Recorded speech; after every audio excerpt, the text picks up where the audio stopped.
وسلم کی تعریف نعت میں جب کرتے ہیں تو میں یہ بتاتا رہتا ہوں کہ آپ کی نعت کا کوئی نہ کوئی شعر یا تو سرکار کا کوئی معجزہ ہوتا ہے یا تو قرآن عظیم کی کسی آیت کا کوئی ترجمہ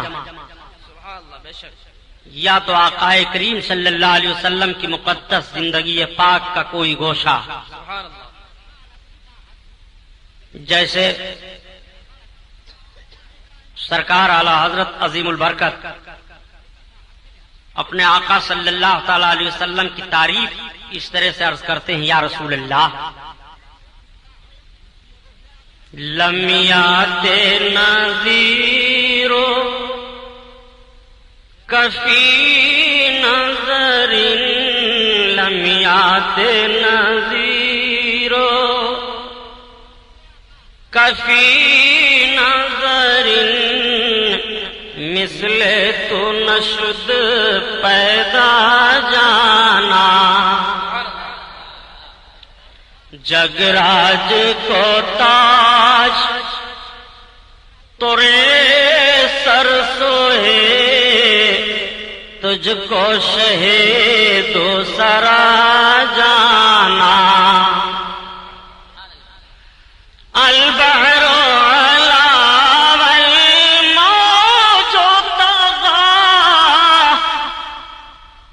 من پہ کسو طوفان ہو شربا، من پہ کسو طوفان ہو شربا، مجدار میں ہوں بگڑی ہے ہوا، موری نیا پار لگا جانا،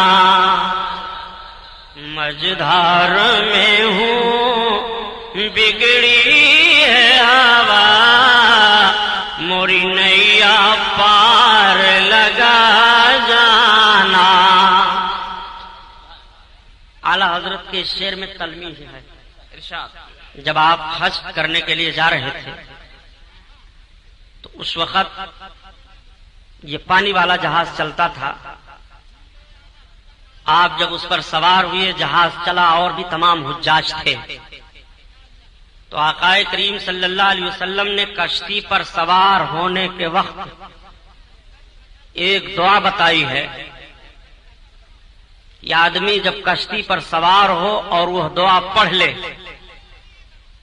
تو سمندر کے طوفان سے، موج سے، طغیانی سے محفوظ رہے گا، کشتی کے غرقابی سے اس کو حفاظت رہے گی. اعلی حضرت عظیم البرکت رضی اللہ تعالیٰ عنہ جب سوار ہوئے تو آپ نے کشتی کی اس دعا کو پڑھ لیا. سمندر میں جہاز جا رہا تھا، ہچکولے کھانے لگا، طوفان اٹھا. تو حاجیوں نے کہا حضرت جہاز کا کپتان اعلان کر رہا ہے کہ اس وقت جہاز سمندر میں پھنس گیا ہے، طوفان ہے، ہچکولے کھا رہا ہے.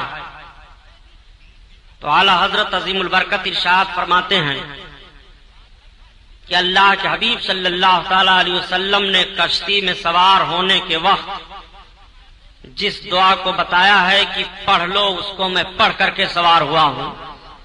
میرا ایمان و عقیدہ ہے کہ تمام سمندر کے طوفان سے میں محفوظ رہوں گا. تو لوگوں نے پھر عرض کیا کہ سرکار بہت زور پر طوفان ہے، کشتی بالکل ہچکولے کھا رہی ہے، خطرہ ہو گیا ہے، جہاز کا کپتان اعلان پر اعلان کر رہا ہے. تو اعلی حضرت عظیم البرکت اپنے آقا کی طرف لو لگاتے ہیں. اب آپ اس شعر کو پڑھیے اور منظر کو ملاحظہ کیجیے. البحر علا والموج طغا، من بے کسو طوفان ہو شربا، من بے کسو طوفان ہو شربا، مجدھاروں میں ہوں بگڑی ہے ہوا، موری نیا پار لگا جانا، مجدھار میں ہوں بگڑی ہے ہوا، موری نیا پار لگا جانا۔ اور اسی موقع کا ایک شعر یہ بھی ہے، آنے دعا ڈوبو دو اب تو تمہاری جانب، یا رسول اللہ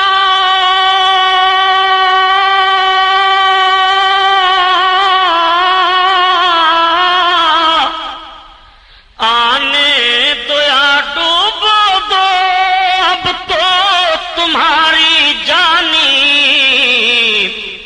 کشتی تمہیں پہ چھوڑی لنگر اٹھا دیے ہیں، کشتی تمہیں پہ چھوڑی لنگر اٹھا دیے ہیں، لنگر اٹھا دیے ہیں۔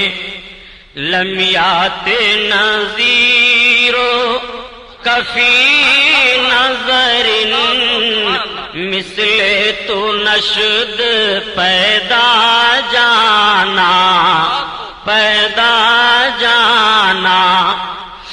بس خامائے خام نوائے رضا، نہ یہ طرز میری نہ یہ رنگ میرا، نہ یہ طرز میری نہ یہ رنگ میرا، ارشاد احبا ناطق تھا، نہ چار اس راہ پڑا جانا، ارشاد احبا ناطق تھا، نہ چار اس راہ پڑا جانا۔ اعلی حضرت سے لوگوں نے فرمائش کی کہ حضور آپ ایک ایسی نعت کہہ دیں جس میں 4 زبانیں پائی جا رہی ہیں۔ تو اعلی حضرت نے یہ نعت کہی تھی، اور وہ فرمائش کرنے والے سرکار اعلی حضرت کے احباب میں سے ایک ارشاد صاحب تھے اور ایک ناطق تھے بریلی شریف کے۔ ان دونوں نے فرمائش کی کہ حضور ایک ایسی نعت آپ کہیں۔ تو سرکار اعلی حضرت نے اپنے دونوں احبابوں کے نام کو کس طرح سے نعت میں جوڑ دیا۔ آپ فرماتے ہیں بس خام خام نوائے رضا، نہ یہ طرز میری نہ یہ رنگ میرا، ارشاد احبا ناطق تھا، نہ چار اس راہ پڑا جانا۔ دوستوں کی بات تھی، اپنے آقا کی نعت کہہ دی۔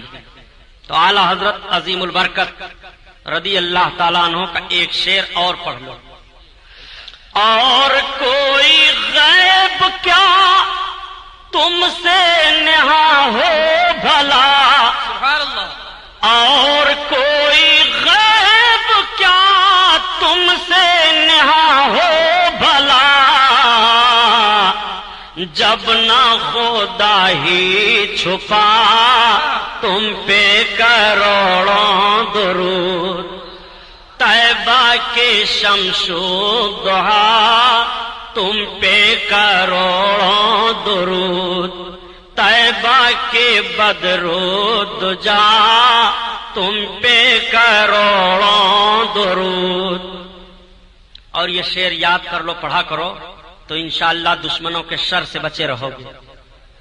تم ہو حفیظ و مغیث، کیا ہے سب دشمن خبیث، تم ہو حفیظ و مغیث، کیا ہے وہ دشمن خبیث، تم ہو تو پھر خوف کیا تم پہ کروڑوں درود، تم ہو تو پھر خوف کیا تم پہ کروڑوں درود۔ اعلی حضرت کا شعر بطور وظیفہ یاد کرو، پیارے عاشق رسول کا شعر ہے یہ۔ اور اعلی حضرت اپنے آقا کی بارگاہ میں عرض کرتے ہیں یا رسول اللہ، بزرگوں نے فرمایا کہ غریب ہو تو اس شعر کو بطور وظیفہ پڑھا کرو، امیر بن جاؤ گے۔ سبحان اللہ سبحان اللہ۔ خلق کے حاکم ہو تم، رزق کے قاسم ہو تم، خلق کے حاکم ہو تم، رزق کے قاسم ہو تم، جو ملا تم سے ملا تم پہ کروڑوں تکبیر، نعرہ رسالہ، خطیب الاساری، امام اعظم کا الفاظ، سبحان اللہ۔ جو ملا تم سے ملا تم پہ کروڑوں درود۔ اعلی حضرت نے یہ شعر کب کہا تھا جانتے ہو؟ جب کچھ لوگوں نے اعلی حضرت پر مقدمہ قائم کر دیا تھا اور پیشی آئی تاریخ پر جانے کی بات، تو پورے ایڑی چوٹی کا زور لگا دیا تھا کہ اعلی حضرت کو کورٹ میں ہم لوگ کھڑا کر دیں گے۔ جب سرکار اعلی حضرت سے آپ کے لوگوں نے عرض کیا تو آپ نے فرمایا میں ہندوستان کی کورٹ کچہری میں نہیں جاؤں گا۔ لوگوں نے عرض کیا سرکار بہت سخت مقدمہ قائم کیا گیا ہے، آپ کو کورٹ میں جانا پڑے گا، تو آپ نے فرمایا میں نہیں جاؤں گا۔ بس سرکار اعلی حضرت نے قلم اٹھایا اور یہی شعر آقا کی بارگاہ میں لکھنا شروع کیا۔ باعزت آپ کا وہ پروانہ واپس کر دیا گیا، آپ کو کورٹ میں کچہری میں جانے کی ضرورت نہیں پڑی۔ اعلی حضرت عظیم البرکت کا شعر ملاحظہ فرمائیے، بیمار اس شعر کو پڑھا کرے، شافی و وافی ہو تم، کافی و نافی ہو تم، شافی و وافی ہو تم، کافی و نافی ہو تم، درد کو کر دو دوا تم پہ کروڑوں درود۔ درد کو کر دو دوا، درد کو کر دو دوا تم پہ کروڑوں درود۔ دشمن سے بچنے کے لیے ہو تو وہ شعر پڑھو، رزق کی کمی ہو تو وہ پڑھو، بیمار ہو تو یہ پڑھو، اور گنہگار ہو تو کیا پڑھو؟ سبحان اللہ سبحان اللہ۔ اپنے آقا کی بارگاہ میں اپنے گناہوں کی معافی اس طرح سے مانگو، گرچہ ہیں بے حد قصور سبحان اللہ، تم ہو عفو غفور، گرچہ ہیں بے حد قصور تم ہو عفو غفور، یا حبیب اللہ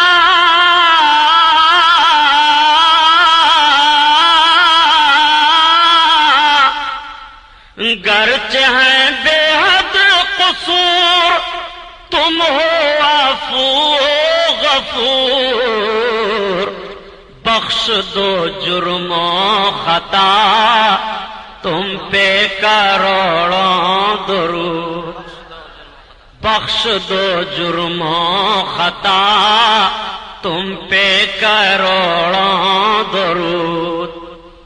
تو ان اشعار کو صرف اس لیے پڑھا ہوں کہ آپ یاد کر لو اور پڑھتے رہو، تعویذوں کی ضرورت آپ کو نہ پڑے گی پیارے، انشاءاللہ شکایت نہ ہوگی۔ سبحان اللہ۔ کس شان سے حسان بولے، فدائے حامل قرآن بولے، غلام موتی ایمان بولے، وہ نقطہ رس دقیقہ دان بولے، ادب کا مطلع تابان بولے، واحسن من کلم ترقت عینی واجمل من کلم تلد النساء، خلقت مبرعا من کل عیب کانکا قد خلقت کما تشاء، ہزار بار بشویم دہن سے مشک و گلاب، ہنوز نام تو گفتن کمال بے ادبی۔ حضرات، اللہ کے حبیب صلی اللہ تعالی علیہ وسلم نے مکہ شریف میں جب سب سے پہلے کلمہ توحید کا اعلان فرمایا، میرے آقا نے اعلان فرمایا قولوا لا الہ الا اللہ تفلحوا، تم سب کے سب کلمہ پڑھ لو فلاح پا جاؤ گے۔ سبحان اللہ۔ انی رسول اللہ، میں اللہ کا رسول ہوں، میرے آقا نے جب کلمہ توحید کا اعلان فرمایا تو مکہ میں ایک انقلاب برپا ہوا. گھر گھر میں اختلاف شروع ہو گیا، محلے محلے میں اختلاف شروع ہوا، باپ بیٹے میں اختلاف ہونے لگا، بھائی بھائی میں اختلاف ہونے لگا. مکہ کے کچھ بڑے بڑے تاجر اس وقت مکہ سے نکل کر کے شام کے ملک میں تجارت کرنے کے لیے جا رہے تھے جب اللہ کے حبیب نے اپنی رسالت اور نبوت کا اعلان فرمایا. انہی بڑے بڑے تاجروں میں رئیس مکہ حضرت ابو بکر ابن قحافہ رضی اللہ تعالی عنہ، یعنی حضرت ابو بکر صدیق رضی اللہ تعالی عنہ، یہ بھی سالار قافلہ بن کر کے تشریف لے جا رہے ہیں. سبحان اللہ. حضرت ابو بکر صدیق اس پورے تجارتی قافلہ کے سردار ہیں. پہلے دور میں جب لوگ سفر کیا کرتے تھے تو یکا دکا نہیں بلکہ قافلے کی شکل میں سفر کرتے تھے. یہ نئی سواریاں نہیں تھیں بلکہ اس وقت گھوڑے، اونٹ، خچروں پر، بیلوں پر اور دوسرے جانوروں پر اپنے تجارت کے سامانوں کو لاد کر لوگ چلا کرتے تھے. خود ان جانوروں پر سوار ہوا کرتے تھے. ایک تجارتی غول ہوتا تھا، سفر کرنے والوں کی ایک جماعت ہوتی تھی. اکثر و بیشتر وہ پہاڑ کے راستوں میں چلتے تو رات میں چلتے، دن میں آرام کرتے. حضرت ابو بکر صدیق رضی اللہ تعالیٰ عنہ پورے تجارتی قافلہ کے ساتھ سردار تجار بن کر کے تشریف لے جا رہے ہیں. جب شام کا ملک چند منزل رہ گیا تو رات آئی. آپ نے ارشاد فرمایا تمام تاجروں سے کہ پہاڑیوں کے بیچ سے گزرنا ہے، جھاڑیاں ہیں، جنگلات ہیں، رات میں چلنا مناسب نہیں ہے. آج رات یہیں بسر کرو. وہ دیکھو سامنے گرجا گھر ہے، تجارت کا مال گرجا گھر میں رکھو اور یہ پورا میدان ہے، یہاں بسیرا کرو. آپ نے اپنے غلام کو بھیجا، غلام جاؤ معلوم کرو گرجا گھر کے اندر جو راہب ہے اگر اجازت دے دے تو اس کی اجازت سے کچھ تجارت کے سامان جو نازک ہیں وہ رکھ دیے جائیں.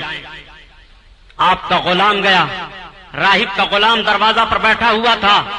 حضرت ابو بکر کے غلام نے کہا میں مکہ کے سردار رئیس مکہ ابو بکر ابن قحافہ کا غلام ہوں جو پورے تجارتی قافلہ کے سردار ہیں. تم کون ہو؟ اس نے کہا اس گرجا گھر کے اندر جو میرا آقا صرف خدا کی عبادت کرتا ہے میں اس کا غلام ہوں. آپ نے آقا سے پوچھ لو کیا مجھے یہاں ٹھہرنے کی اجازت دی جا سکتی ہے؟ ہم اپنے تجارت کے کچھ مال کو رکھنا چاہتے ہیں. اس نے کہا نہیں، یہاں کسی کو رہنے کی اور ٹھہرنے کی اجازت نہیں ہے. اب سے پہلے کچھ لوگ آئے تھے جنہوں نے کچھ ایسا گھنونا کردار یہاں کیا کہ ہمارا آقا خفا ہو گیا. اس غلام نے کہا پہلے تم جا کر بتا دو تو کہ ہم مکہ کے تاجر ہیں.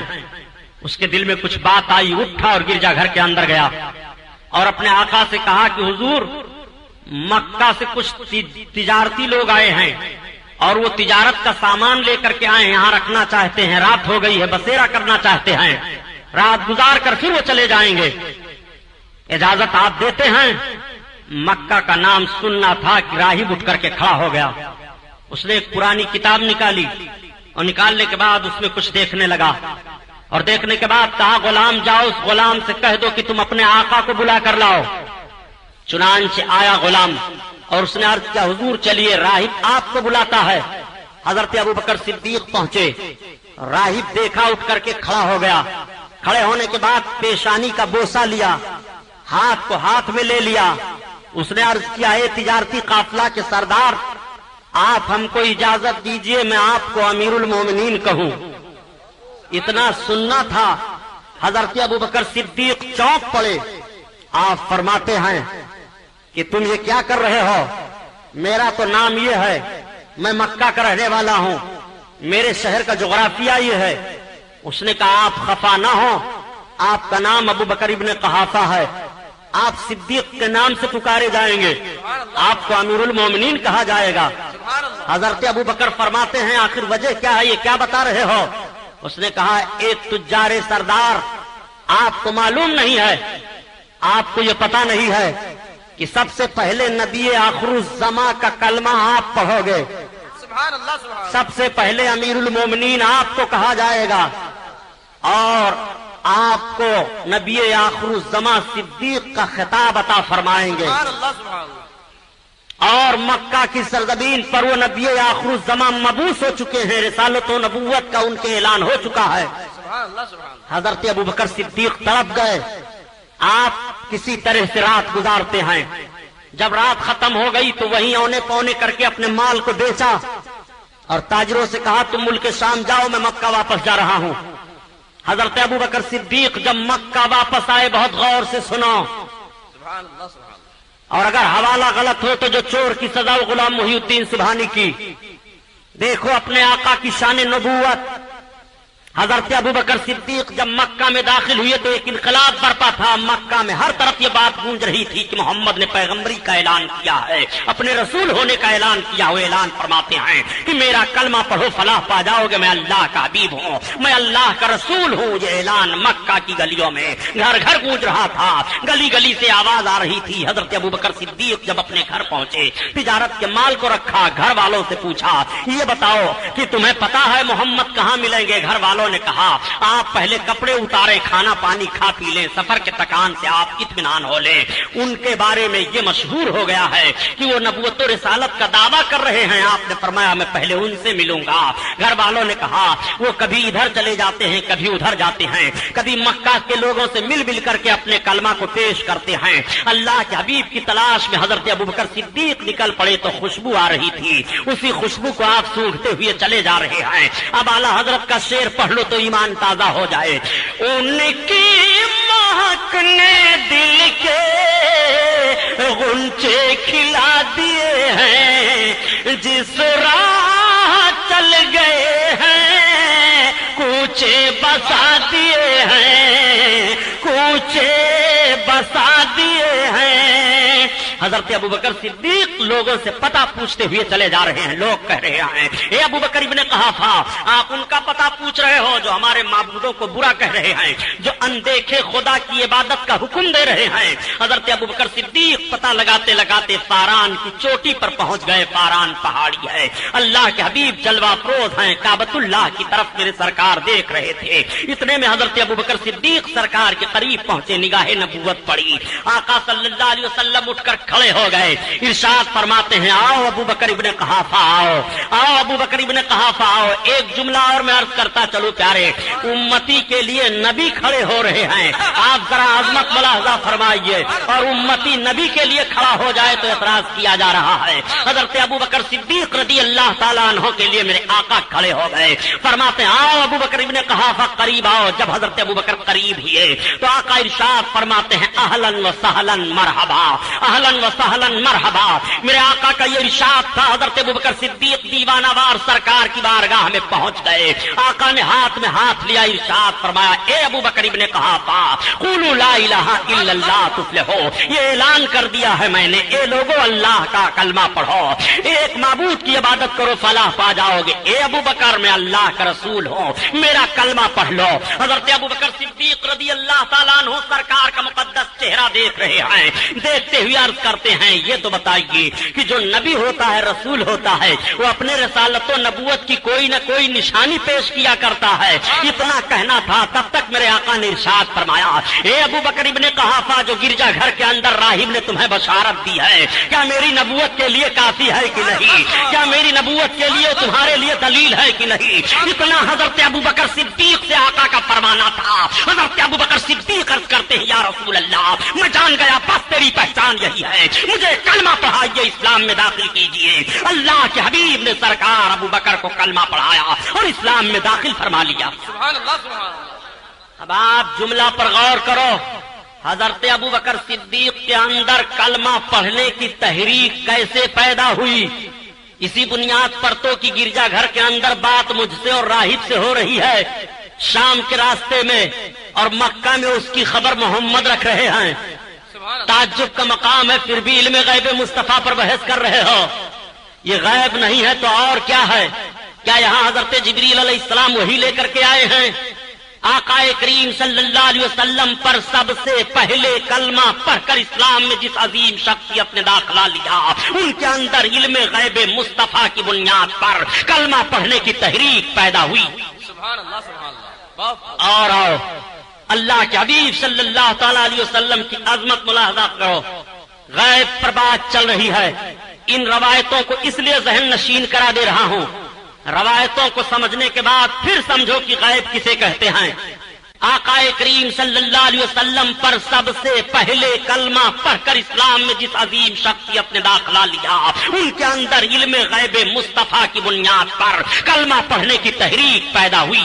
سبحان اللہ سبحان اللہ۔ اور اللہ کے حبیب صلی اللہ تعالی علیہ وسلم کی عظمت ملاحظہ کرو، غیب پر بات چل رہی ہے۔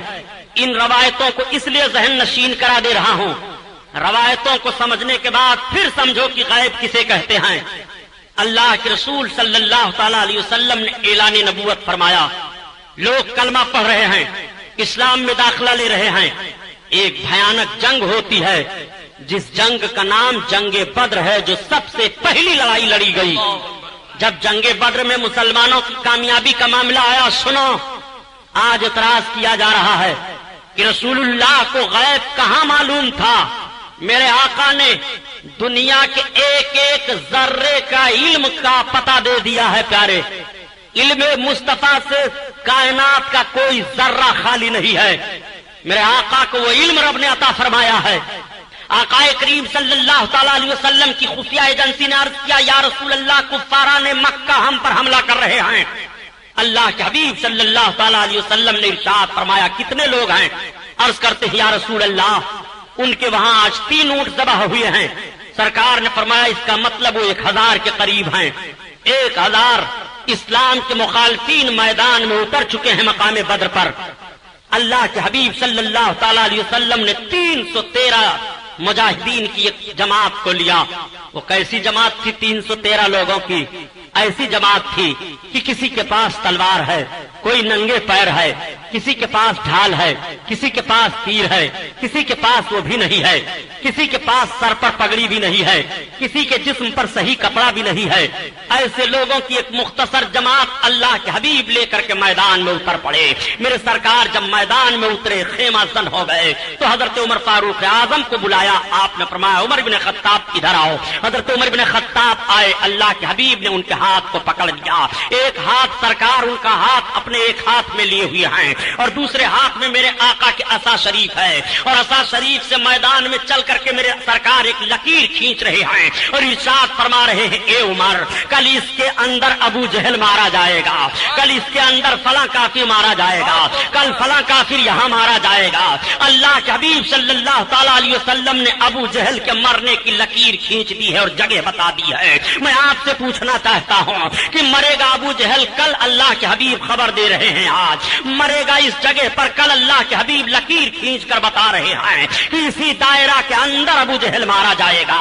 اللہ کے حبیب صلی اللہ علیہ وسلم جب یہ نشاندہی کر رہے تھے تو حضرت عمر فاروق اعظم نے یہ نہیں عرض کیا، یا رسول اللہ، آپ کل کی بشارت کیسے دے رہے ہیں؟ کل کی خبر آپ کیسے دے رہے ہیں؟ مرنے والا کل مرے گا، اس کی بشارت آج آپ دے رہے ہیں، اس کی خوشخبری مسلمانوں کو آج سنا رہے ہیں کہ کل دشمن یہاں مار دیا جائے گا۔ یا رسول اللہ، کل جو مرے گا اس کا علم تو صرف اللہ کو ہے، آپ کو کیسے ہے؟ اللہ کے حبیب سے یہ حضرت عمر فاروق اعظم نے اعتراض نہیں کیا، بلکہ حضرت عمر فاروق اعظم سر تسلیم خم کیے دے رہے ہیں اور دیکھ رہے ہیں کہ میرے آقا ارشاد فرماتے ہیں، اے عمر بن خطاب، کل اسی لکیر کے اندر ابو جہل مارا جائے گا۔ اللہ کے حبیب نے یہ بتا دیا، تمام صحابہ دیکھ رہے ہیں۔ جب دوسرے دن جنگ ہوتی ہے پیارے، تو ٹھیک میرے آقا صلی اللہ علیہ وسلم نے جو نشاندہی فرمائی تھی، ابو جہل اسی لکیر کے اندر، دائرہ کے اندر مارا گیا۔ اور ابو جہل کو مارنے والے کون تھے؟ جو چھوٹے چھوٹے بچے تھے۔ ان چھوٹے چھوٹے بچوں کے تعلق سے حضرت عبد الرحمن ابن عوف کہتے ہیں کہ 2 چھوٹے بچے آئے اور مجھ سے کہنے لگے، اے چچا، یہ تو بتاؤ اللہ کے حبیب کا دشمن ابو جہل کہاں ہے؟ حضرت عبد الرحمن کہتے ہیں، میں نے پوچھا، بیٹو کیا کرو گے؟ ان شہزادوں نے کہا کہ ہم اس کو قتل کریں گے، ہم اس کو ماریں گے۔ اللہ کے حبیب کو گالی دے رہا ہے۔ وہ دونوں چھوٹے بچے آگے بڑھے اور اس زور سے حملہ کیا کہ ابو جہل سنبھل نہ سکا، گھوڑے سے نیچے گر پڑا۔ حضرت عبداللہ ابن مسعود پہنچ کر کے اس کی گردن کاٹ دیتے ہیں۔ جب جنگ کامیابی میں بدل گئی، اللہ کے حبیب صلی اللہ علیہ وسلم نے مقتولین کو دیکھا اور دیکھنے کے بعد سرکار ارشاد فرماتے ہیں، دیکھو جو میں نے نشاندہی کی تھی، ابو جہل ٹھیک اسی دائرہ کے اندر مارا گیا ہے۔ میں آپ سے بتانا چاہتا ہوں، قتل ہو رہا ہے ابو جہل آج، اور اس کے قتل کی خبر اللہ کے حبیب پہلے دے رہے ہیں۔ یہ علم غیب مصطفیٰ نہیں ہے تو اور کیا ہے؟ یہ رسول اللہ کا علم نہیں ہے تو اور کیا ہے؟ آؤ، اللہ کے حبیب صلی اللہ علیہ وسلم نے کس کس کس چیز کی خبر نہیں دی ہے.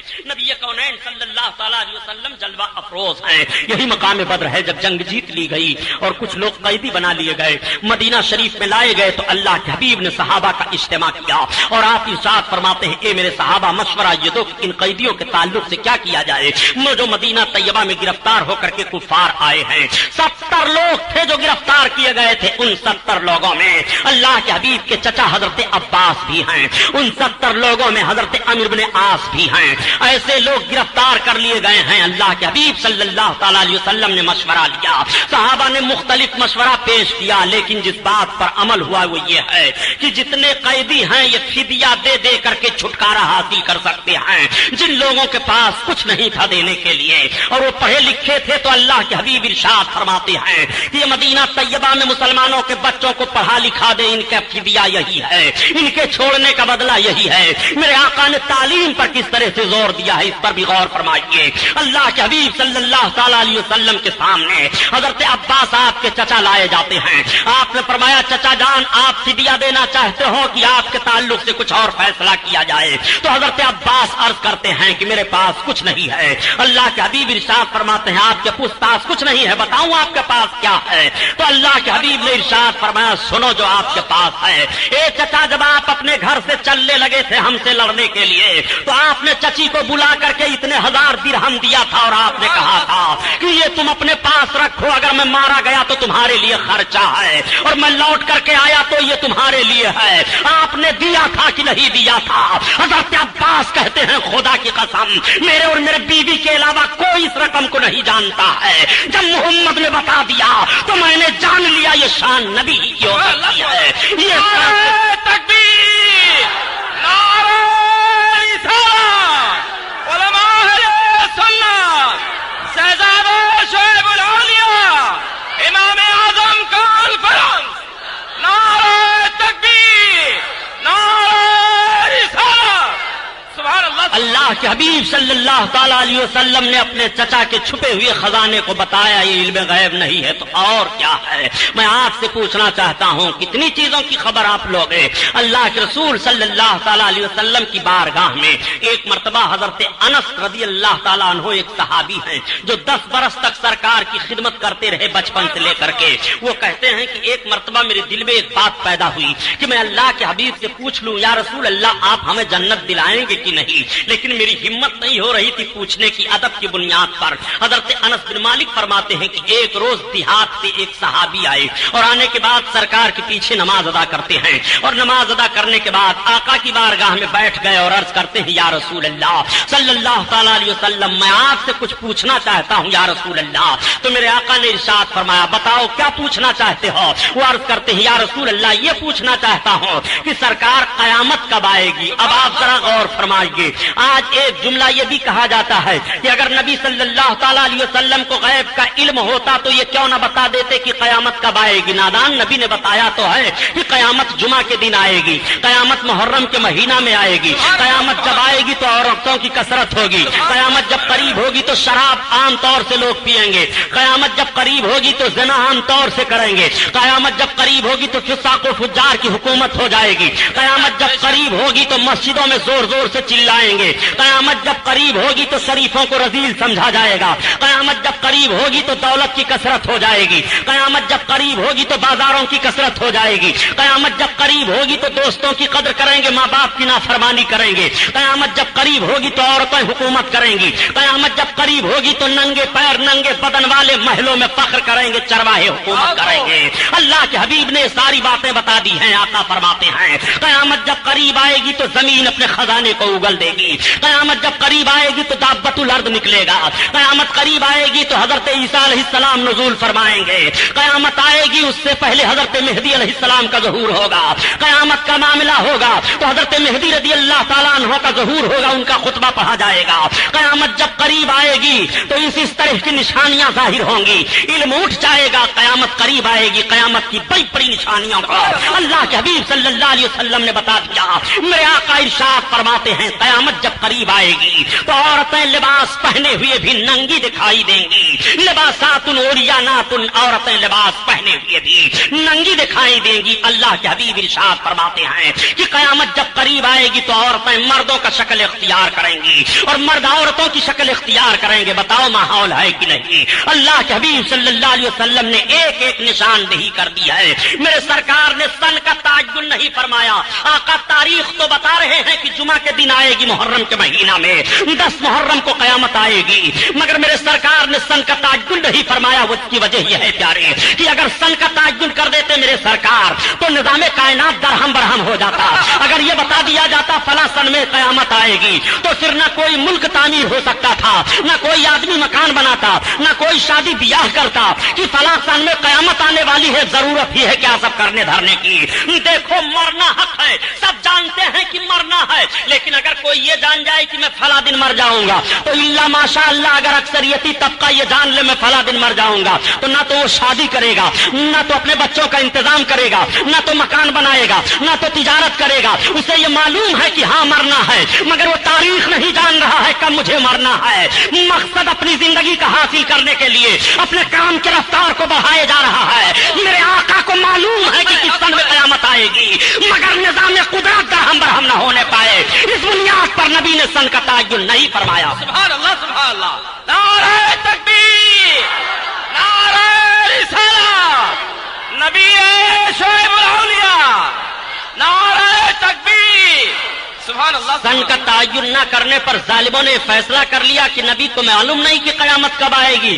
سنا، دجال پن ذہن سے نکالو.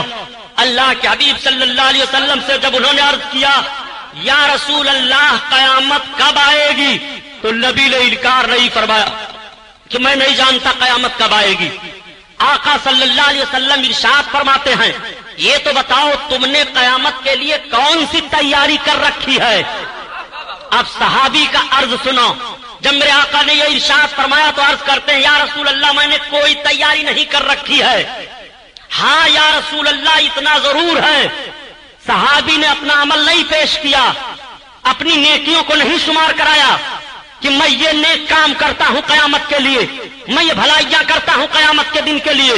جیسے میرے سرکار نے فرمایا کہ تم نے کون سی تیاری کر رکھی ہے، عرض کرتے ہیں یا رسول اللہ میں نے کوئی تیاری نہیں کر رکھی ہے. ہاں یا رسول اللہ اتنا ضرور ہے کہ آپ سے محبت کرتا ہوں اور اللہ سے محبت کرتا ہوں. تو آقا ارشاد فرماتے ہیں المرء مع من احب الیہ، جو جس سے محبت کرتا ہے اس کا گزر اسی کے ساتھ ہوگا. سبحان اللہ سبحان اللہ سبحان اللہ.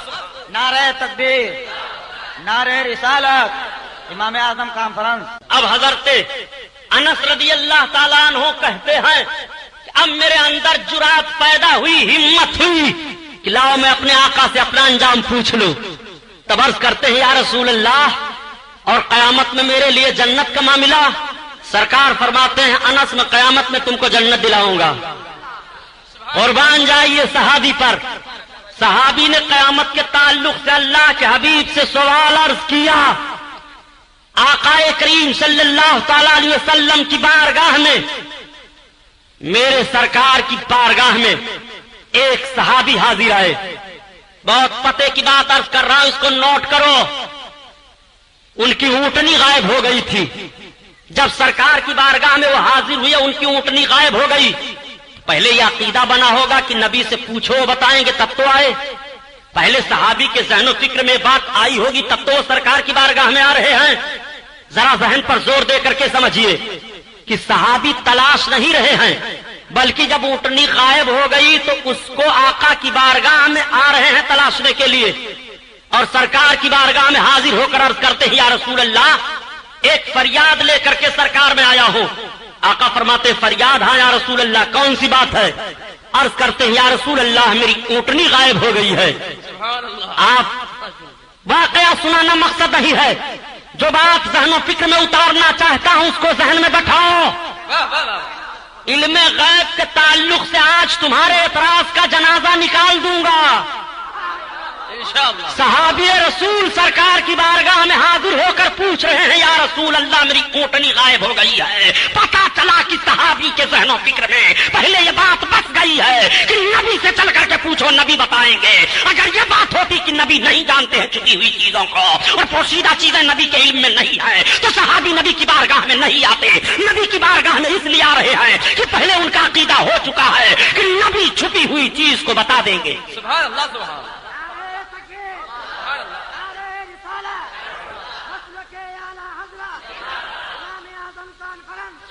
آقا کریم صلی اللہ تعالی علیہ وسلم کا بھی علم ملاحظہ کرو. میرے سرکار صلی اللہ تعالی علیہ وسلم کے علم پاک پر اعتراض کرنے والوں, تم اپنی زبان میں نبی کو سمجھ رہے ہو. نبی کو تم اگر ابو جہل کے ذہن و فکر سے سمجھ لیتے تب بھی علم غیب پر اعتراض نہ کرتے. بے شک کیا بات ہے. نبی کریم صلی اللہ تعالی علیہ وسلم نے یہ نہیں ارشاد فرمایا کہ مجھے کیا معلوم تمہاری اونٹنی کہاں ہے, میں تو صرف کلمہ پڑھانے کے لیے ہوں, تبلیغ رسالت میرا کام ہے. تمہاری اونٹنی غائب ہو گئی ہے, تمہارا فلاں سامان غائب ہو گیا ہے, تمہارا فلاں سامان نہیں مل رہا ہے, اس کے لیے مجھے کیا خبر نہیں. جیسے انہوں نے عرض کیا یا رسول اللہ میری اونٹنی کہاں ہے, غائب ہو گئی ہے, تو آقا فرماتے ہیں چلے جاؤ, فلاں پہاڑی کے پیچھے جھاڑیاں ہیں, چند درخت ہیں, ان درختوں کی ایک شاخ سے تمہارے اونٹنی کی نکیل الجھ گئی ہے, وہیں پر تمہاری اونٹنی ہے. اب سرکار نے جو پتہ بتایا صحابی اسی پتہ کے مطابق چلے آ رہے ہیں. اور جب اللہ کے حبیب صلی اللہ علیہ وسلم کے صحابی وہاں پہنچے جو نقشہ میرے آقا نے متعین فرمایا تھا پہاڑی کے پیچھے کا, تو ان کو ان کی اونٹنی مل جاتی ہے. وہ اپنی اونٹنی لے کر کے چلے گئے. اب یہ بات گشت کرنے لگی تو وہ لوگ جو دل سے کلمہ نہیں پڑھتے تھے, منافق تھے, وہ زبان سے تو کلمہ پڑھتے تھے مگر دل میں سرکار کے لیے کجی رکھتے تھے, وہ کہنے لگے کہ ذرا محمد کو دیکھو, وہ تو چھپی ہوئی چیزوں کو بتا رہے ہیں, فلاں کی اونٹنی غائب ہو گئی تھی اس کے تعلق سے بتا رہے ہیں, بتائیے ان کو یہ بات کیسے معلوم ہو گئی. اس قسم کی باتیں منافقین آپس میں کرنے لگے. اللہ کے حبیب صلی اللہ تعالی علیہ وسلم کو جب اس کی اطلاع ملی تو میرے سرکار صلی اللہ علیہ وسلم کو جلال آیا. میرے آقا مسجد نبوی شریف میں تشریف لے گئے اور آقا جانے کے بعد صحابہ کو بلاتے ہیں اور میرے سرکار منبر پر تشریف فرما ہو کر ارشاد فرماتے ہیں میری قوم کو کیا ہو گیا ہے, میرے علم پر اعتراض کر رہے ہیں, آج پوچھ لو قیامت تک جس کو جو کچھ پوچھنا ہو. میرے سرکار نے منبر پر چڑھ کر کے اعلان فرمایا تھا پوچھو آج جس کو جو کچھ پوچھنا ہے. میں کہتا ہوں نجد کی بدماش اولادوں سے کہ اللہ کے حبیب کے اس فرمان کو تم پڑھ کر کیوں نہیں سنا رہے ہو. اللہ کے حبیب ارشاد فرما رہے ہیں منبر پر آج پوچھ لو جس کو جو کچھ پوچھنا ہو قیامت تک کے لیے. میرے سرکار نے جیسے یہ ارشاد فرمایا تب تک ایک صحابی ہے حضرت عبداللہ ابن حذافہ, سبحان اللہ سبحان اللہ, وہ کھڑے ہو گئے. حضرت عبداللہ ابن حذافہ کے باپ کے تعلق سے لوگوں کو کچھ شبہ تھا. اتنا بڑا چانس کہاں ملے گا, اور ہمت تو دیکھو صحابی رسول کی. وہ کھڑے ہو گئے. جب میرے آقا نے ارشاد فرمایا پوچھو آج جس کو جو کچھ پوچھنا ہو, تو حضرت عبداللہ کا یہ عقیدہ بنا کہ میرے باپ کے بارے میں لوگ شک کر رہے ہیں, اب اللہ کے حبیب سے پوچھ لوں گا تو شک دور ہو جائے گا. چاہے میں صحیح النسب آج ثابت ہوں گا, یہ جو کچھ معاملہ ہوگا میرے آقا فرما دیں گے. عرض کرتے ہیں یا رسول اللہ پوچھوں, ہاں پوچھو. عرض کرتے ہیں یا رسول اللہ من ابی, میرا باپ کون ہے. آقا ارشاد فرماتے ہیں ابو کا حذافہ, تیرا باپ حذافہ ہے. سبحان اللہ سبحان اللہ. اتنا سننا تھا حضرت عبداللہ ابن حذافہ خوش ہو گئے اور خوشی سے جھومنے لگے. ایک بات اور عرض کروں پیارے, اگر آج آپ کسی کے ولدیت کا انکار کر دیں باپ کا, مثلا آپ کہہ دیں کہ عبد الرحمن عبداللہ کا بیٹا نہیں ہے اور عبد الرحمن عبداللہ ہی کا بیٹا ہے, آپ نے انکار کیا تو حضرت علوی صاحب قبلہ سے آپ پوچھو گے شہزادے شعیب الاولیاء سے, مولانا فاروق صاحب سے, تو فرمائیں گے تم نے حرام کیا. کسی کے باپ کا انکار کرنا, تم فلاں کے بیٹے نہیں ہو, یہ حرام ہے, کفر نہیں قرار دیں گے. آپ نے کسی کے باپ کو انکار کیا تو حرام تک کا معاملہ ہوگا کہ تم نے مسلمان کو تکلیف دی ہے, حرام کام کیا. لیکن حضرت عبداللہ ابن حذافہ کا الگ معاملہ ہے. اب اگر کسی نے ان کے باپ کا انکار کر دیا تو صرف حرام نہیں ہوگا، کفر ہو جائے گا۔ اللہ کے حبیب کے فرمان کا انکار لازم آئے گا۔ اللہ کے حبیب نے ارشاد فرمایا عبداللہ تمہارا باپ حذیفہ ہے۔ حضرت عبداللہ کی ماں نے جب سنا تو کہا بیٹا تم کو اللہ کے حبیب سے اس طرح کا سوال نہیں کرنا چاہیے، بیٹا تم نے عجیب سوال کر دیا، یہ تو خیریت مناؤ کہ اللہ تعالیٰ نے تمہاری ماں پر کرم کیا کہ اس کا قدم سلامت رہا۔ اگر ایسی بات نہ ہوئی ہوتی تو بیٹا تم نے کیا پوچھ لیا تھا؟ ایسی بات تمہیں اللہ کے حبیب سے نہیں پوچھنی چاہیے۔ حضرت عمر فاروق اعظم بارگاہ میں جلوہ افروز ہیں، میرے آقا نے فرمایا پوچھو جس کو جو کچھ پوچھنا ہو قیامت تک۔ تب تک ایک اور کھڑا ہوا، اس نے عرض کیا یا رسول اللہ بتائیے میں جنت میں جاؤں گا کہ جہنم میں؟ سرکار نے فرمایا تو جہنم میں جائے گا۔ جیسے سرکار نے یہ بتایا اب آپ ذرا غور فرمائیے کہ میرے آقا نے جنتی اور جہنمی کی پہچان بتا دی کہ نہیں؟ سرکار نے بتایا تو جہنم میں جائے گا، جہنم میں۔ آقا کی بارگاہ میں حاضر ہے، کلمہ پڑھ رہا ہے، مگر اندر سے کھوٹ ہے، کجی ہے۔ سرکار نے اس کے نفاق کو ظاہر فرما دیا، تو جہنم میں جائے گا۔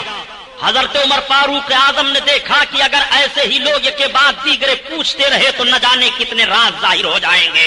آپ کھڑے ہو گئے اور سرکار کے مقدس کندھوں پر دوش مبارک پر اپنے ہاتھ کو رکھ کر کے عرض کرتے ہیں یا رسول اللہ آپ بیٹھ جائیں میرے سرکار۔ اللہ کے حبیب تشریف فرما ہوئے۔ حضرت عمر فاروق اعظم عرض کرتے ہیں یا رسول اللہ ہمارا ایمان ہے کہ آپ نبی برحق ہو، ہمارا ایمان ہے کہ خدا ایک ہے۔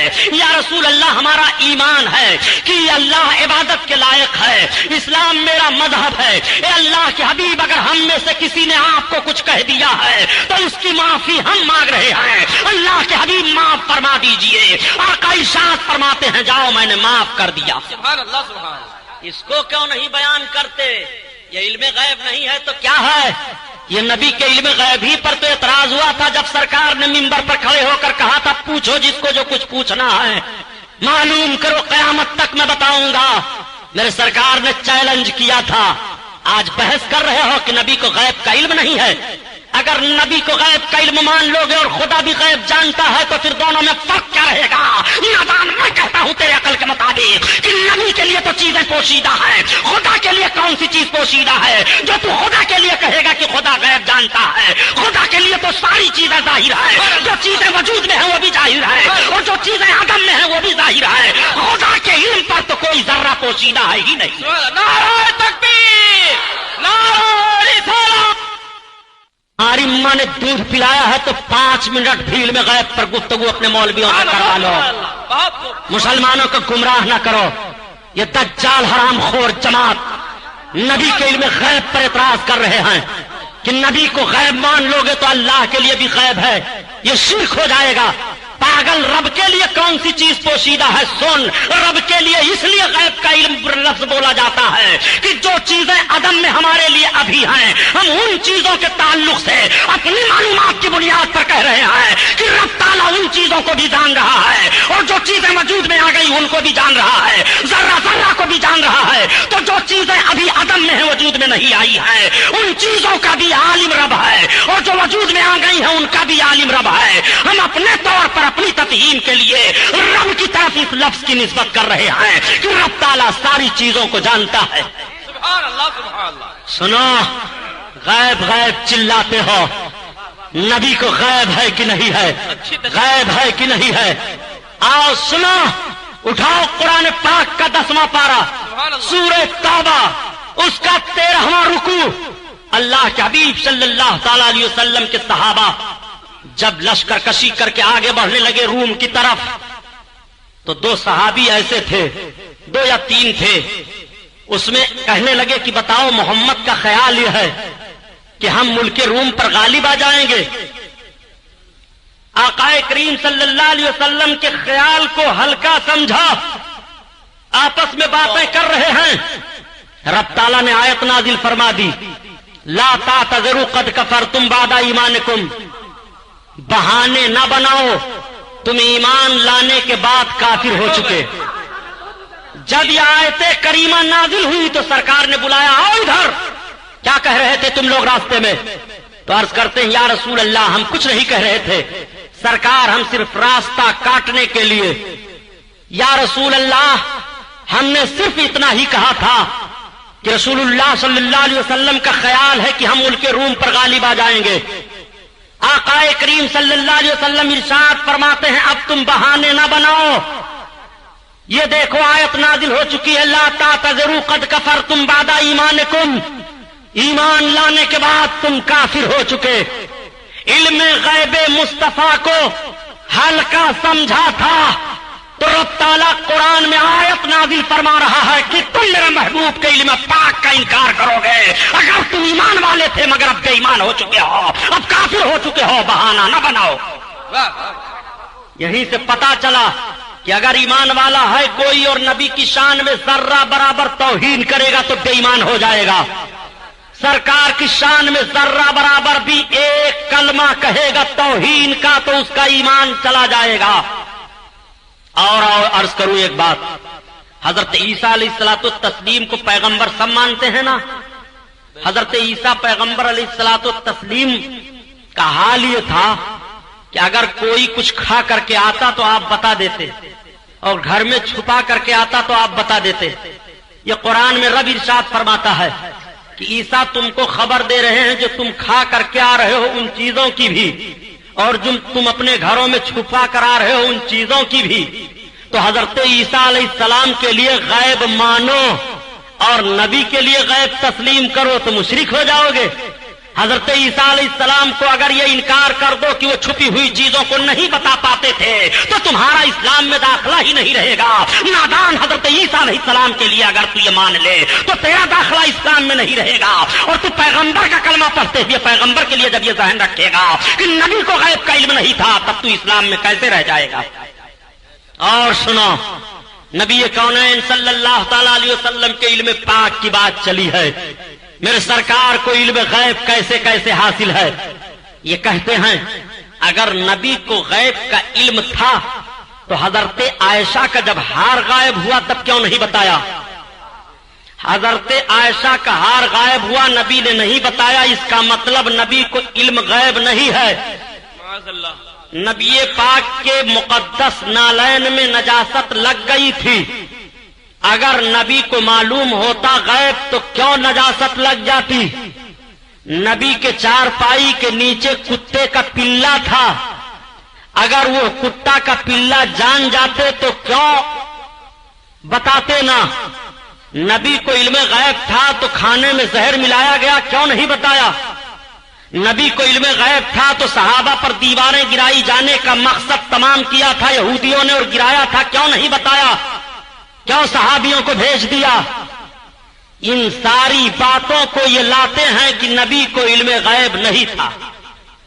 کتنی چھوٹی باتیں کر رہے ہو.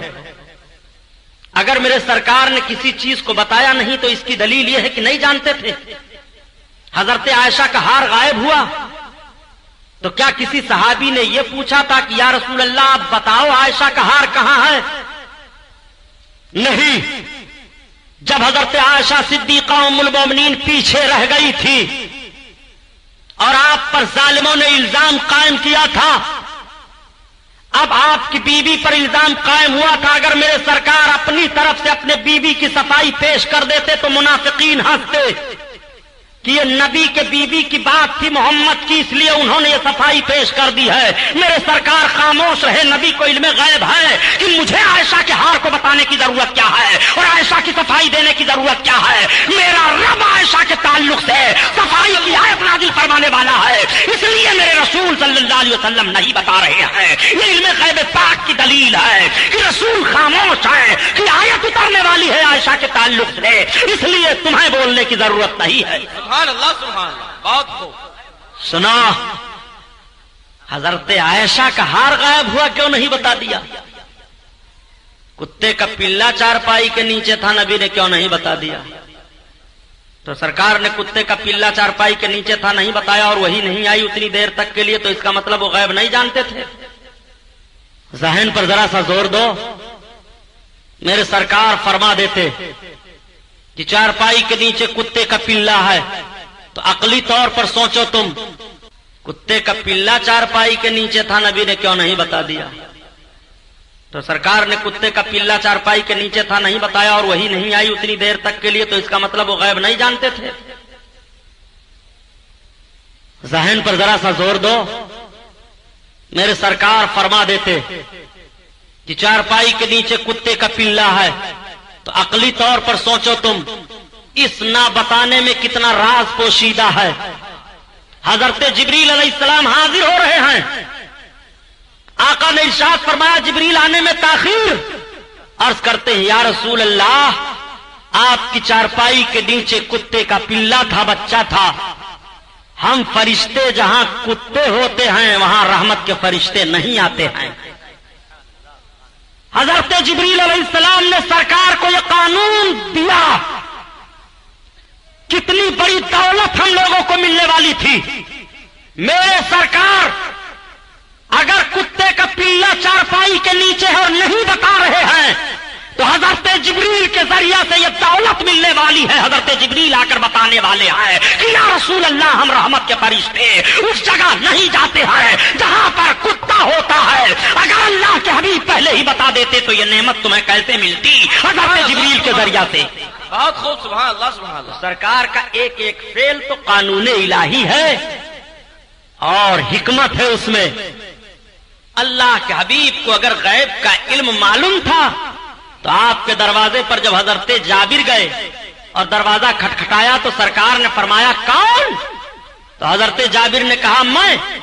تو سرکار کو غیب کا علم معلوم ہوتا تو کیوں کہتے کہ میں کیا نام بتاؤ جی؟ یہ اعتراض ہے ان کا.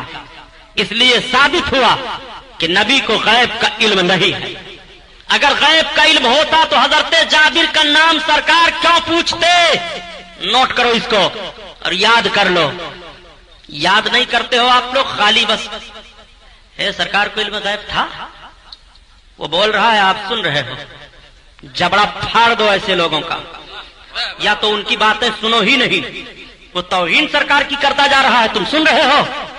منہ توڑ دینا. آقا کریم صلی اللہ تعالی علیہ وسلم کا ایک ایک قانون تعلیم امت کے لیے ہے. جیسے حضرت جابر نے دروازہ کھٹکھٹایا تھا اور بلا نام پوچھے سرکار دروازہ کھول دیتے تو آج قانون بن جاتا کہ تمہارے دروازے پر جو بھی آئے تمہارا دروازہ کھٹکھٹائے کھول دو بلا نام پوچھے پہچانے. یہ نبی کی سنت ہے. بتاؤ کتنا بڑا خطرہ پیدا ہو جاتا.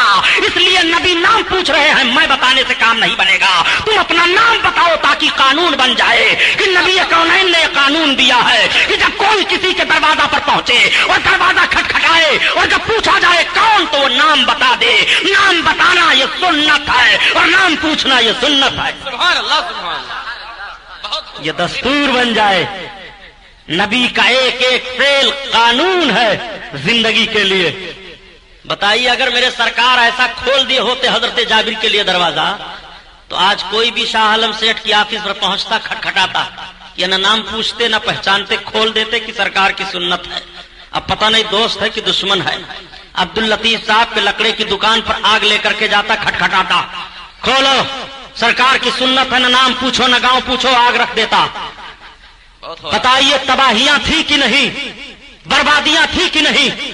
اللہ کے حبیب صلی اللہ علیہ وسلم نے قانون دے دیا کہ اب اگر کوئی دروازے پر کھڑا ہو رہا ہے اور تمہیں آواز دے رہا ہے تو پہلے اس کا نام پوچھ لو. اور دروازہ کھٹکھٹانے والے کو چاہیے کہ وہ نام بتا دے. نبی کا ایک ایک فعل امت کے لیے تعلیم ہے. اور سنو، نہ بتانا جاننے کی دلیل نہیں ہے پیارے کہ نہیں جانتے. آپ عقلاً سمجھ لو استاد شاگرد سے پوچھتا ہے یہ بتاؤ تو کیا یہ مطلب کہ وہ نہیں جانتا؟ اگر یہ قانون بنا لو گے تو رب العزت کی ذات پر اعتراض پڑے گا. بتاؤ رب کو معلوم ہے کہ نہیں معلوم ہے کون جنتی کون دوزخی؟ بولیے. رب کو معلوم ہے کہ نہیں معلوم ہے کہ اس کے پاس کتنی نیکیاں ہیں کس کے پاس کتنی برائیاں ہیں؟ ہے نہ معلوم؟ رب تعالیٰ نے پھر دونوں کندھوں پر دو فرشتوں کو کیوں رکھا ہے کہ برائیاں ایک لکھے ایک نیکیاں لکھے؟ کیوں رکھا؟ قیامت کے دن کیوں یہ دفتر پیش کیا جائے گا، کھولا جائے گا؟ یہ تم نے جتنی نیکیاں کی ہیں یہ ہیں، یہ تم نے جتنی برائیاں کی ہیں یہ ہیں، یہ تمہاری اچھائیاں ہیں یہ تمہاری برائیاں ہیں. فرشتے جو دفتر دونوں تیار کر رہے ہیں تمہارے کاندھے پر وہ دفتر تمہارے سامنے رکھ دیا جائے گا. کیا رب نہیں جانتا ہے؟ رب کو علم ہے کہ کون جنتی ہے کون دوزخی، دوزخی کو دوزخ میں ڈالے، جنتی کو جنت میں ڈالے۔ نہ دفتر کی ضرورت، نہ میزان کی ضرورت، نہ پرکھنے کی ضرورت، نہ حساب کی ضرورت، نہ کتاب کی ضرورت۔ وہ جنتی کو جنت میں ڈال دے، دوزخی کو دوزخ میں ڈال دے۔ کسی کے اندر ہمت ہے کہ احتجاج کرے؟ پھر رب تعالیٰ نے کیوں ایسا رکھا؟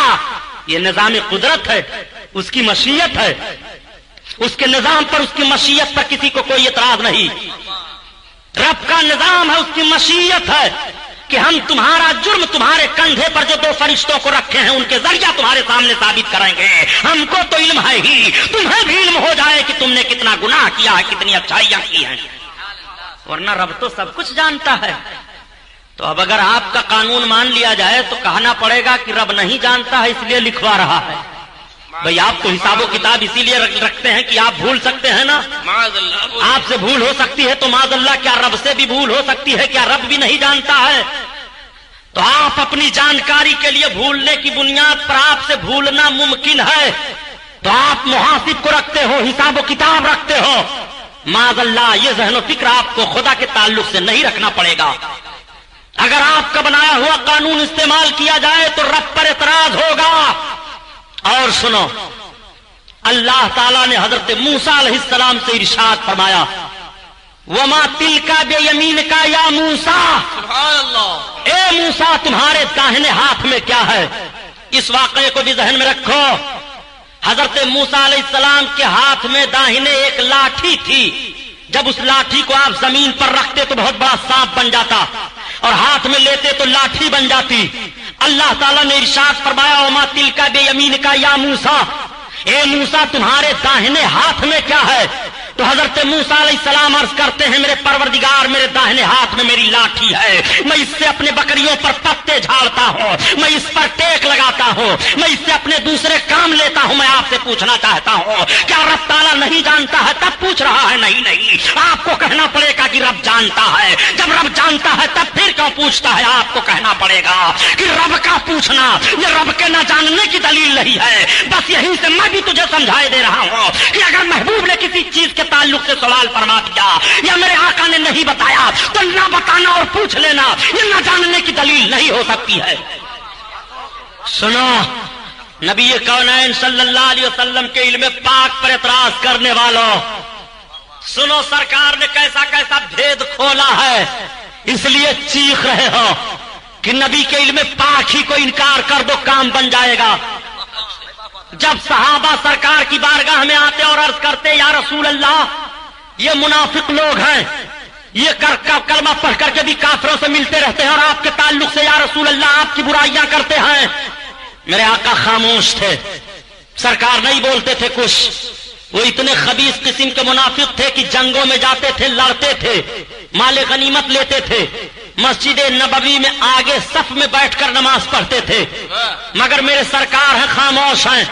جب ان کی برائیاں حد سے زیادہ ہو گئی، اللہ تعالیٰ نے سورہ منافقون کو قرآن میں نازل فرما دیا۔ پڑھو سورہ منافقون، سورہ کافرون ہے، سورہ مومنون ہے، سورہ منافقون ہے۔ اور جب سورہ منافقون اللہ کے حبیب پر نازل ہوئی، میرے آقا مسجد نبوی شریف میں تشریف لے گئے۔ جمعہ کا دن ہے، سارے لوگ نماز پڑھنے کے لیے آئے ہیں۔ سرکار صلی اللہ علیہ وسلم خطبہ دینے کے لیے منبر نبوی پر میرے آقا کھڑے ہوئے، اور جب سرکار کھڑے ہوئے تو ارشاد فرماتے ہیں، سنو آج اس میں جتنے منافق ہو سب نکل جاؤ۔ سرکار کا یہ فرمان ہوا مسجد نبوی میں۔ مسلمانوں واقعہ سنانا مقصد نہیں ہے، اس کو ذرا غور سے سن لو۔ آج جو کہتے ہو کہ مسجدوں سے بھی نمازیوں کو کیوں بھگایا جاتا ہے، کیا نماز پڑھنے والا مسلمان نہیں ہے؟ کیا روزہ رکھنے والا مسلمان نہیں ہے؟ کیا حج کرنے والا مسلمان نہیں ہے؟ میں کہتا ہوں نبی کی مسجد ہے، آقا ارشاد فرما رہے ہیں، بھاگو ہماری مسجد سے، نکلو ہماری مسجد سے۔ نبی کی مسجد میں کون آیا ہے؟ چوٹی والے نہیں آئے ہیں۔ نبی کی مسجد میں کون آیا ہے؟ یہ بتوں کے پجاری نبی کی مسجد میں داخل نہیں ہوئے ہیں، بلکہ بظاہر جو کلمہ پڑھ رہے ہیں وہ نبی کی مسجد میں داخل ہو رہے ہیں، اور بظاہر نماز پڑھنے کے لیے گئے ہیں، وہ مسلمانوں کے صف میں بیٹھے ہوئے ہیں۔ اللہ کے حبیب ارشاد فرماتے ہیں، بھاگو ہماری مسجد سے، نکلو ہماری مسجد سے۔ میرے سرکار نے جب ارشاد فرمایا بھاگو، سب خاموش، کوئی اٹھنے کے لیے تیار نہیں۔ اب یہ بتاؤ پیارے، سرکار نے صرف اتنا ہی کہا، جب کوئی اٹھنے کے لیے تیار نہیں تو آقا فرماتے بھاگو ورنہ بھی نام ایک ایک کا لے کر نکالوں گا۔ یہی سرکار کا علم غیب دیکھ لو، کیا اس وقت حضرت جبریل نازل ہو گئے تھے مسجد نبوی میں وہی لے کر کہ فلاں منافق ہے، یہ فلاں منافق ہے، یہ فلاں منافق ہے، یہ فلاں منافق ہے؟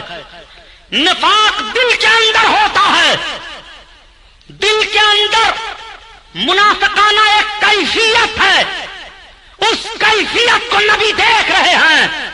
جو دلوں کے اندر کی کیفیت کو دیکھ رہا ہو، جس کا احساس سے تعلق ہے، آپ ذرا غور فرمائیے، آقا فرماتے ہیں بھاگو ورنہ ایک ایک کا نام لے کر کے بھگاؤں گا۔ اب اپنے آقا کا علم غیب ملاحظہ فرماؤ، تو وہاں کوئی صحابی نہیں کھڑے ہوئے یا رسول اللہ آپ کو کیا معلوم کہ ہم میں کون مومن ہے، کون جنتی، کون منافق؟ ہم تو آپ کا کلمہ پڑھے ہیں، آپ نے کلمہ پیش کر دیا، ہم نے کلمہ پڑھ لیا، آپ کو ہم رسول مانتے ہیں، خدا کو ایک مانتے ہیں، اس کے باوجود آپ ہم کو بھگاتے ہیں۔ کیا کسی نے اعتراض کیا تھا؟ نہیں، سب خاموش ہیں۔ اللہ اللہ، بعض صحابی تو یہ کہتے ہیں کہ جب مسجد میں سرکار نے یہ فرمایا بھاگو ورنہ ایک ایک کا نام لے کر کے بھگاؤں گا، تو کچھ صحابیوں کے دل دہل گئے، اے اللہ ایسا نہ ہو منافقین میں میرا نام آ جائے، اگر سرکار نے کہیں مجھ کو کہہ دیا تو کون صفائی پیش کروں گا۔ پوری مسجد میں سب دہل گئے، سب کے روکتے کھڑے ہو گئے۔ اللہ کے حبیب ارشاد فرماتے ہیں بھاگو، سب چپ چاپ۔ اب میرے آقا کا جوش دیکھو، آقا نے ارشاد فرمایا اے فلاں اٹھ، فخرج فإنک منافق، نکل بھاگ تو منافق ہے۔ سرکار نے بلا اس کے دل کے نفاق کو دیکھے ہوئے بتا دیا تھا، یہ غیب نہیں ہے تو اور کیا ہے؟ سرکار فرماتے تو بھی اٹھ، تو بھی نکل، اے فلاں تو بھی نکل، اے فلاں تو بھی نکل۔ 300 مرد 175 عورتوں کو مسجد سے سرکار نے نکالا تھا، 550 کی تعداد کو۔ یہ تو 10-20 ہوتے ہیں، زیادہ تو ہوتے نہیں، 10 20 25 50 ہوتے ہیں، اس کے باوجود نہیں بھگا پاتے آپ۔ 24 ہوتے ہیں۔ بہت گندھورا عادت ہے یہ، اتنا گندھورا عادت ہے کہ اس کو کوئی نہیں پسند کرتا ہے۔ سنو، 550 کو سرکار نے مسجد سے بھگایا، اور جب آقا نے بھگا دیا تو یہ بڑے بدماش تھے کل، یہ گئے اور یہ لوگ خود ایک مسجد بنانے لگے، اور مسجد بنا کر پھر آئے، کہا تو آپ نے اپنی مسجد میں نہیں نماز پڑھنے دیا تو ہماری ہی میں چلیے پڑھ لیجئے۔ تو سرکار نے 2 صحابی کو بلایا کہ ادھر آؤ، جاؤ ان خبیثوں کی مسجد پھونک دو۔ تو مدینہ طیبہ میں اس کو جلا دیا گیا۔ قرآن میں اس کا بیان آیا ہے مسجد زرار، نقصان دینے والی مسجد۔ اللہ کے حبیب نے پھکوایا مدینہ طیبہ میں۔ اب ذرا اس سعودی حکومت کی بدماشی دیکھو، جہاں مسجد زرار کو منافقین نے تعمیر کیا تھا اور سرکار نے جلوا دیا تھا، ان ظالموں نے اسی جگہ پر مسجد بنوایا ہے اور اس کا نام مسجد نور رکھا ہے۔ بتاؤ آپ، ان کی ہم آہنگی دیکھو منافقوں سے۔ اللہ کے حبیب کا یہ علم غیب ہے کہ نہیں کہ مسجد نبوی شریف سے میرے سرکار نے منافقین کو نکالا؟ اور آؤ دیکھو اپنے آقا کا علم غیب۔ سرکار بیٹھے ہوئے ہیں، صحابہ کی انجمن لگی ہوئی ہے، صحابہ نے ایک نوجوان کی تعریف شروع کر دی۔ عرض کیا یا رسول اللہ، ایک نوجوان ہم میں ہے جو بڑا عابد ہے، بڑا زاہد ہے، بڑا متقی ہے، ایسا ہے ویسا ہے۔ سرکار سے صحابہ تعریف کر ہی رہے تھے، تب تک وہ نوجوان پہنچ گیا۔ صحابہ نے عرض کیا یا رسول اللہ، یہی نوجوان ہے جس کی ہم تعریف کر رہے تھے۔ وہ نوجوان کھڑا ہوا، سرکار کو سلام کیا۔ آقا نے اس کو دیکھا اور دیکھنے کے بعد ارشاد فرمایا، کیا تو اپنے دل میں ابھی یہ نہیں سوچ رہا تھا کہ یہاں تجھ سے کوئی اچھا نہیں ہے؟ دل کے راز کو میرے سرکار نے بتایا۔ کیا تو اپنے دل میں ابھی یہ نہیں سوچ رہا تھا کہ یہاں تجھ سے اچھا کوئی نہیں ہے؟ وہ نوجوان کھڑے ہو کر نبی کے سامنے سوچنے لگا کہ یہاں مجھ سے اچھا کوئی نہیں ہے۔ اس نے اپنے